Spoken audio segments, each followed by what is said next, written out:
such a scarcity of believers, and those are the believers who are going to go through the worst problem, which is going to be the real meaning of fitan.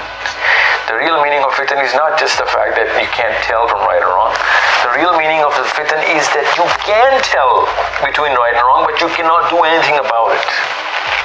This is such a big problem that people are not realizing. It's because it's not instilled inside our psychological construct of this word fitan. Fitan is that state where my hands are tied and I can't say anything about anything. And the people who I love the most, the things that I care about the most are going to be burnt right in front of me, because there will be a hellfire they'll be jumping into. And it is in psychology we narrate it like a woman who has 2 kids, maybe 3 kids, okay, in this case, let me just amplify this. And one of her kids is inside the house, and the house is just caught fire. And for her to go and save the child will have a very big risk of her dying as well. So she has to decide between whether she has to save for those 2 kids, or she has to, jump and save that little child. And she has a lose-lose situation right now.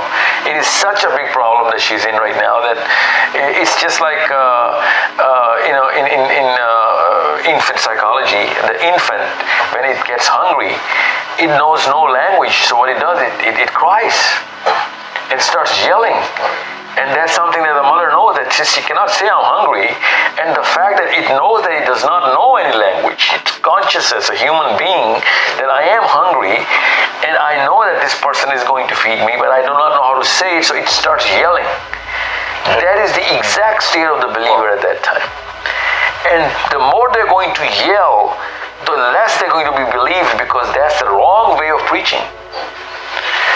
Because when you are actually stifling, you have to do whatever to save your loved ones. But that's the worst way of preaching. And people are like, you're so evasive, you're so aggressive.